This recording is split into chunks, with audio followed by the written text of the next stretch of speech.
Bismillah wa salatu wa salam ala Rasulillah. Assalamu alaikum. This is the dars in the final tabi' that we're going to be taking in this course.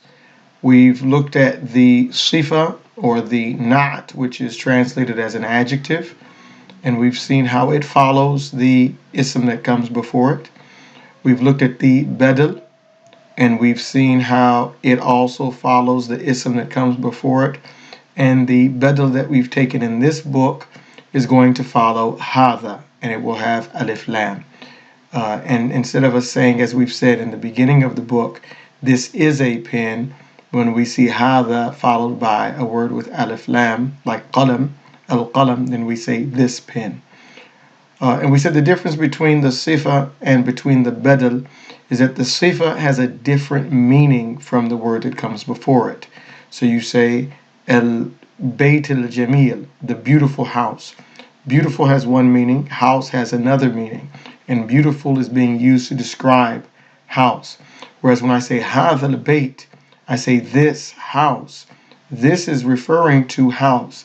It's just as if the person cannot see it, and so I have to name for him what I'm pointing to or indicating. In this lesson, we'll be looking at a third tabi', which, as we've mentioned, is the ism Mawsoul. If you were directly translated or literally translated, Mawsoul is on the form maf'ul from wasala, which means to connect. So it would be the connected ism. All right.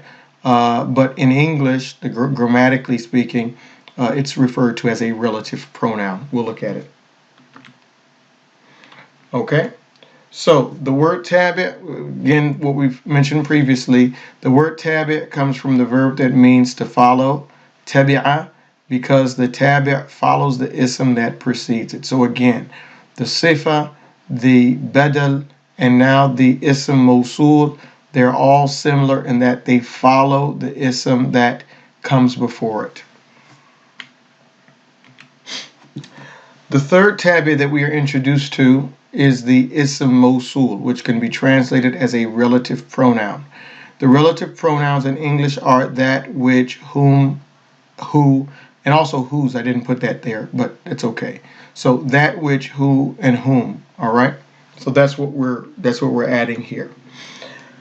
Now, this tabi' is different. The ism Mawsoul is different because it is not simply one word. The sifa that we've seen is one word. The badal that we've seen is one word. The ism Mawsoul, it's not just going to be one word. It's kind of like the harf al-jar, if you think about it, where you can't just have the harf al-jar. You just can't have the preposition, but you have to have the ism that comes behind it. Well, this ism Mawsoul, the relative pronoun, it cannot come by itself. It also has to have something that comes with it. What can come with it can be one of three things. It will either be a verb that comes after it, which is why it was important for us to study masculine and feminine verbs. A prepositional phrase, a jar and majrur, can come after it, or both. You can have a verb and then a jar and majrur or a prepositional phrase that come after. Those are the three different combinations. So again, after the ism Mawsoul, you can have a verb in isolation.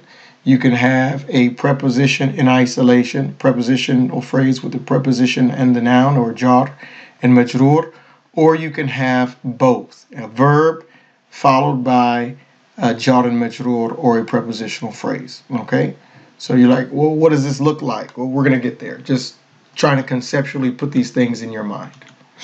Okay. The tabi' must agree, as we've mentioned before, the matbu' in four key areas. Must agree in gender, masculine, masculine, feminine, feminine. Must agree in number. We're not dealing with number issues this time around because we're not dealing with plurals until level 1C. Okay, now when we deal with the ism Mawsoul, it's always going to be specific. So it's going to be after a specific ism, which will have alif lam or be a name or something like that. It'll have to come after a specific ism. It won't come before or after an ism with tanween, not for our purposes. And grammatical positioning is not really going to be that apparent here. So don't worry about that. Okay, so first here we see these are all masculine here. Okay, this is our ism mosul here with the line under it, which is alladhi. Okay, so let's go through it. At-talibu, there's no dhamma here, but we know there's a dhamma here because that's the basic rule for an ism. The only reason we didn't put tanween is because, two dhammas, is because of the alif lam. So, at-talibu alladhi. Now that's important. That hamzatul wasl, it's going to take on the sound of what comes before it. So because it comes, a dhamma comes before it, we're going to bypass that hamza here and go straight to the lam. At-talibul ladhi.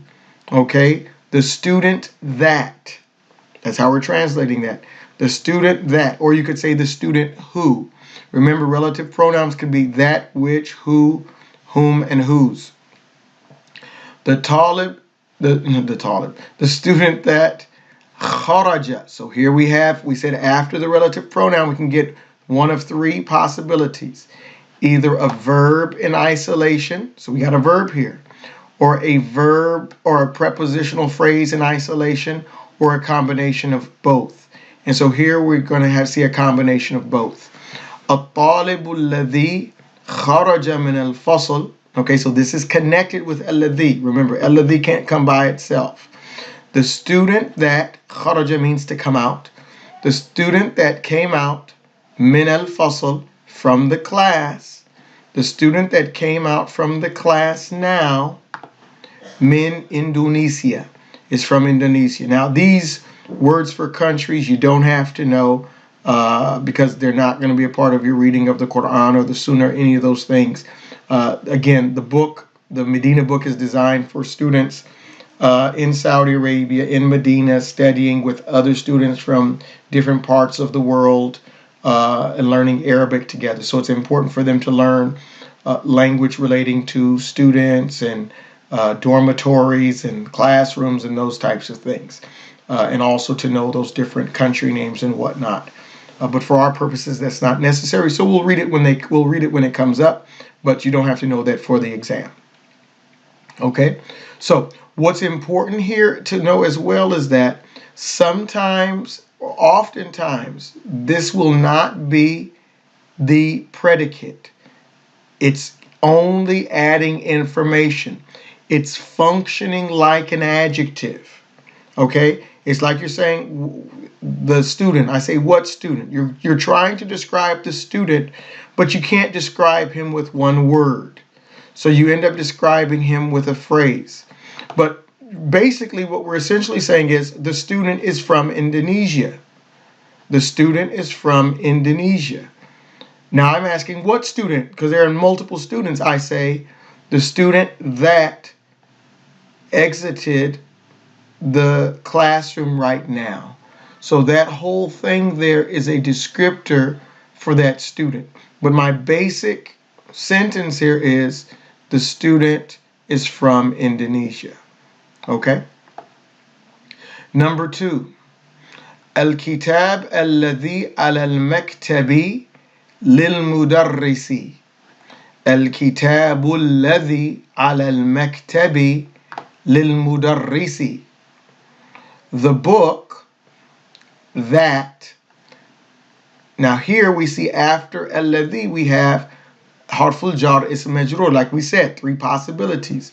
Either a verb in isolation, preposition in isolation, or a verb preposition combination. So here we just have the prepositional phrase, not the verb. So the book that is on the desk, alal maktabi lil mudarris, belongs to the teacher. Our basic sentence here is the book belongs to the teacher. Which book? We want to describe the book, but we can't describe it with one word. So that's why we're using alladhi. The book that is on the desk. Okay? Number 3. Liman هذا القلم الجميل الذي على المكتب. لمن هذا القلم الجميل الذي على المكتب. Okay, so to whom, liman, to whom, هذا القلم, to whom is this pen, al-jamil. Al-jamil, again, agrees, gender, specificity, number, grammatical positioning. So this is an adjective. So when we translate, don't forget we have to put this in the front in terms of its meaning. So now we have to retranslate it again. To whom is this beautiful pen? To whom is this beautiful pen that is on the desk? So again, after alladhi, we get prepositional phrase, jar and majroor, not a verb. Okay, that's one of our three possibilities. Okay, so to whom is this beautiful pen? Which beautiful pen? Alladhi alal maktabi, that is on the desk. So our basic sentence is liman hadha al-qalamul jamil. To whom is this beautiful pen? Don't forget that in this sentence, al-qalam would be what? It would be a badal because it's after hadha and it has alif lam.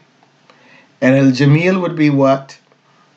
It would be a sifa because it's after qalam and it has alif lam and it follows in everything. Liman hadha al-qalamul jamil alladhi ala al-maktabi. To whom is this beautiful pen that is on the desk? Number 4. Al-baytul kabir. Al-baytul kabir alladhi fi dhalika al-shari' lil-waziri. Al-baytul kabir alladhi fi dhalika al-shari' lil-wazir. Al-baytul kabir, here it says the house and here it says the big. But because this has alif lam and this has alif lam, dhamma, it agrees in gender, number, specificity, grammatical positioning. This is an adjective. The meaning has to go in the front in English. So the big house, alladhi, that, fi dhalika shari'. Okay, so here again, after alladhi we have a prepositional phrase, no verb, which is fine. Which is on, it says in, but when we're talking about a street, fi dhalika shari', that is on that street, the big house that is on that street. Why did we say that street? Because we have one of those ism isharas. We have like dhalika and tilka and hadha and dhalik. We have that followed by alif lam word, so that shows that's a badal. Okay, on that street. The big house that is on that street belongs to the minister. Lil waziri belongs to the minister. Okay, so our basic sentence is al baytul kabir lil wazir. MashaAllah, that nice and rhyming, huh? So the big house belongs to the minister. Which big house? Alladhi fi dhalika shari', the one that's on that street. Last one we have here. السرير الذي في غرفة خالد مكسور. السرير الذي في غرفة خالد مكسور. السرير, the bed, that. Remember, after that we can have three options. We can have a verb, we can have a prepositional phrase, or we can have a combination of both. Here we have a prepositional phrase. That is in غرفة خالد. That is in Khalid's room. They didn't put any harakat in there. They want you to understand that. Okay? As-sarir alladhi fi ghurfati Khalidin maksurun. This has two dhammas. Why? Because remember, this is not the predicate. You still need a predicate. This is acting really like an adjective. A multi-worded adjective. Alladhi fi ghurfati Khalidin. Okay, maksur, which is broken. So our basic sentence is as-sariru maksurun. The bed is broken. Okay, I got 5 children. Which bed is broken? Alladhi fi ghurfati Khalidin. The one that's in Khalid's room. Okay? So again, view that as many times as you need. We still have some more exercises. but just giving you some practice with that. Okay, now again, the ism mosul, or the relative pronoun, can be both masculine and feminine, and it does need to agree in gender. So we'll see some examples of the feminine here. Number 1 says, Man al-Fatah, who is the young man? Man al-Fatah, who is the young man? Alladhi, so because Fatah is young man, then we use alladhi.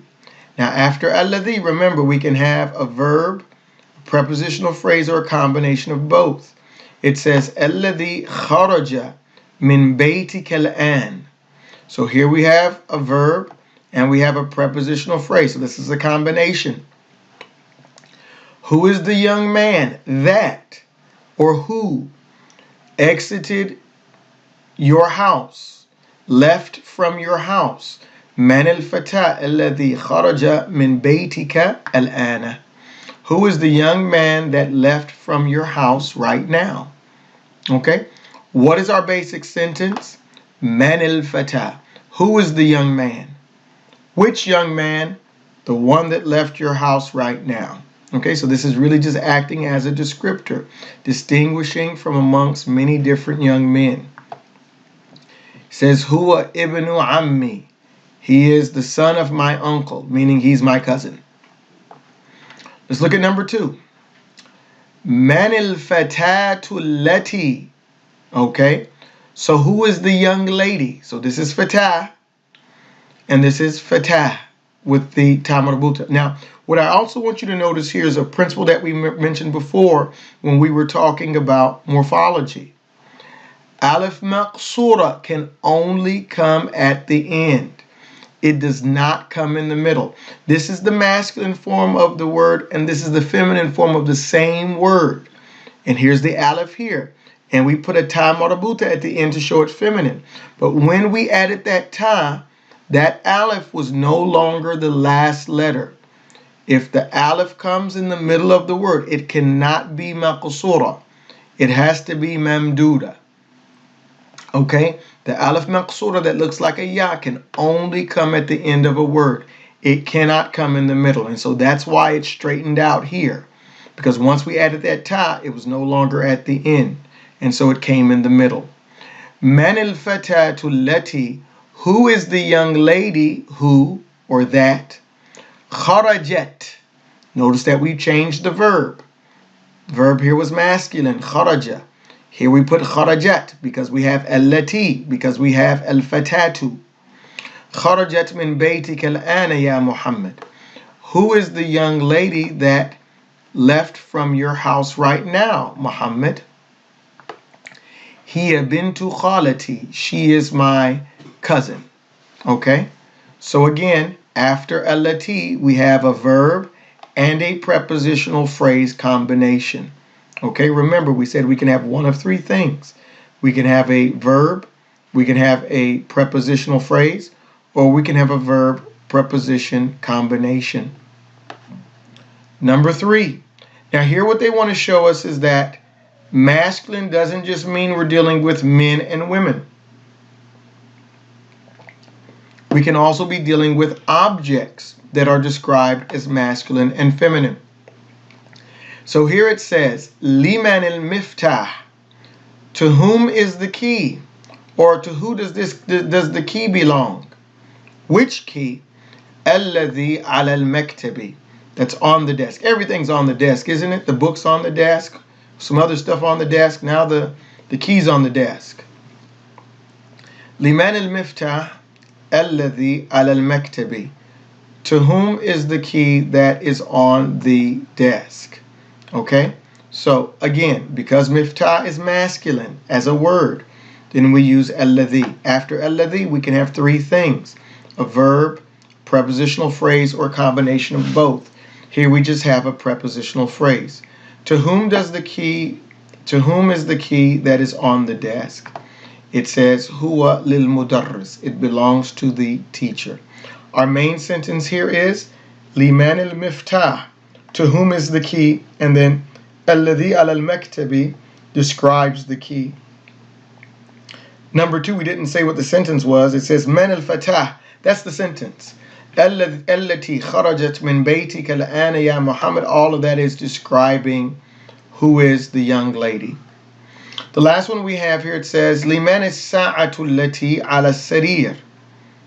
To whom belongs the watch? Allati. So because sa'a is feminine, with that tamarabuta, we use allati ala sariri, on the bed. To whom is the watch? That is on the bed. Hiya li zawji ukhti. It belongs to my sister's husband. It belongs to my sister's husband. Liman as-sa'atu allati ala sariri. Okay, the main sentence here is Liman as-sa'a. To whom does the watch belong? Okay, and then that's on the bed, describes and distinguishes which watch we're talking about.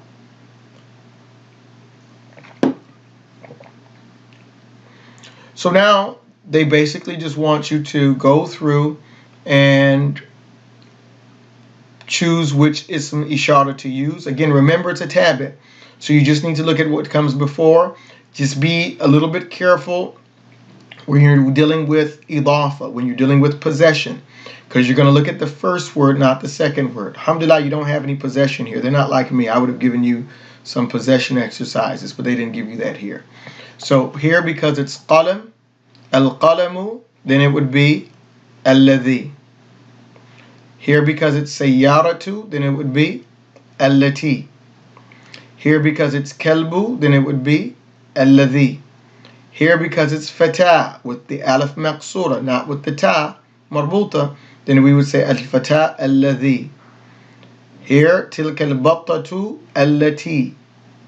Al-baytu al-jadid alladhi. Ad-dars alladhi. I'll translate these quickly. I won't go through the whole breakdown for you.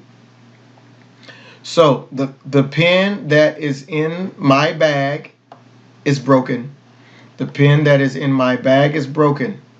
The car that left from the hospital now belongs to the new doctor. The tabib al-jadid belongs to the new doctor. The dog that is in the park,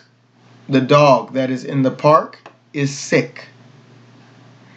The young man that left out of the masjid now is the son of the mu'adhin. That duck that is under the tree belongs to the farmer's daughter.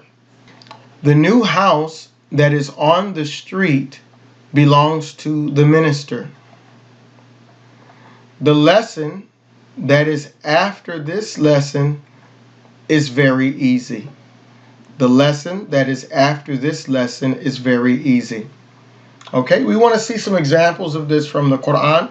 At the very beginning of Surah Al-Mulk in the Quran, Allah uses the ism Mawsoul, alladhi, several times. He says, very benevolent, very good, very awesome is the one in whose hands is the dominion. Tabarakalladhi biyadihil mulk. Yeah, great in goodness is the one in whose hands is the dominion. Wa huwa ala kulli shay'in qadir. And he is over all things able. Alladhi khalaqa al-mawta wal-hayata. The one who created, khalaqa, okay, and because you have alladhi, then the verb that comes after is also masculine. The one who created al-mawta, death, wal-hayata, and life, liyabluwakum, to test you, ayyukum, which of you, ahsanu amala, is best in action, wa huwa al-azizul ghafur, and he is the mighty, the forgiving. Alladhi khalaqa sab'a samawatin tibaqa. The one who created 7 heavens in layers or levels. Okay, and we'll stop there because that's our last alladhi. So it's not the same structure that we've seen in the grammar book, but you still see that it is followed by a verb or a preposition, and that it is used in the Quran, and it's used quite a bit. Okay, so that is the Ism Mawsoul. Again, feel free to watch this video as many times as you need in order to feel comfortable with the concept. Thank you very much for tuning in. Assalamu alaikum wa rahmatullahi wa barakatuh.